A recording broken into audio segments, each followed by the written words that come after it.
Assalamualaikum warahmatullahi wabarakatuh. Perkenalkan, nama saya Tina Faza, kelas HKISA. Di sini saya akan menjelaskan sedikit tentang perkembangan fikih pada masa Rasulullah dan masa sahabat. Dimulai dari periode Rasulullah. Periode Rasulullah ini dimulai sejak diangkatnya Nabi Muhammad SAW menjadi seorang nabi dan rasul hingga wafatnya Nabi. Periode ini hanya berlangsung sekitar 22 tahun. Beberapa bulan walaupun hanya berlangsung sebentar, tetapi periode ini sangat menentukan dan berpengaruh besar terhadap perkembangan ilmu fikih selanjutnya. Pada masa Rasulullah ini banyak munculnya nas-nas hukum dan prinsip-prinsip hukum Islam baik dari Al-Quran maupun As-Sunnah. Era ini merupakan masa pertumbuhan dan perkembangan fikih Islam, suatu masa turunnya syariat Islam dalam pengertian yang sebenarnya. Dalam periode Rasulullah ini dibagi menjadi dua masa, yaitu masa Makkah dan masa Madinah. Masa Makkah ini dimulai sejak diangkatnya Nabi Muhammad menjadi Rasul sampai beliau hijrah ke Madinah. Waktunya kurang lebih selama 12 tahun. Sedangkan masa Madinah, periode Madinah ini dimulai pada masa Nabi setelah hijrah ke Madinah dan Nabi menetap di Madinah selama 10 tahun sampai wafatnya Nabi. Contoh fikih pada masa Nabi di bidang hukum: yang pertama sholat, yang kedua zakat, yang ketiga puasa. Sumber-sumber hukum pada masa Rasulullah ada Al-Quran, As-Sunnah, ijtihad pada masa Nabi.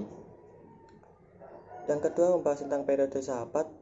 Periode kedua dari masa-masa perkembangan fikih ini bermula sejak wafatnya Nabi Muhammad SAW pada tahun 11 Hijriah dan berakhir ketika Muawiyah bin Abi Sufyan menjabat sebagai khalifah pada tahun 41 Hijriah.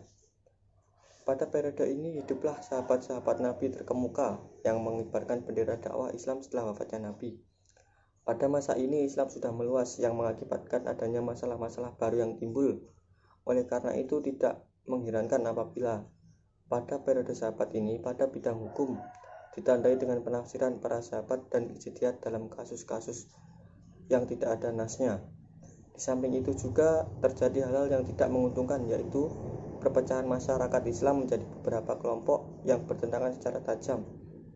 Faktor yang mempengaruhi perkembangan fikih adalah perluasan wilayah yang mengakibatkan adanya persoalan baru tentang moral, tradisi, situasi, kondisi, etika, kultural, dan kemanusiaan dalam suatu masyarakat yang pluralistik.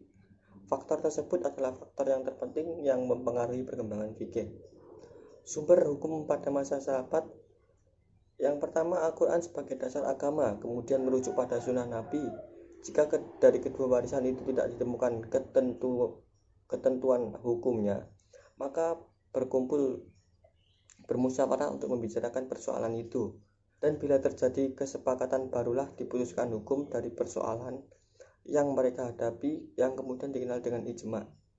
Ijtihad pada masa sahabat: dalam menghadapi masalah baru yang tidak ada nasnya, juga tidak dapat mencari bandingannya dengan apa yang telah ditetapkan dalam nas, sahabat menempuh bentuk ijtihad dengan ra'yu, yaitu menggunakan jiwa syara' sebagai acuan dalam istinbat. Kepentingan umum atau masalah selalu dijadikan pertimbangan dalam menggunakan ra'yu sebagai cara dalam berijtihad. Demikian penjelasan saya tentang perkembangan fikih dimulai daripada masa Nabi hingga masa sahabat. Kurang lebihnya mohon dimaklumi. Wassalamualaikum warahmatullahi wabarakatuh.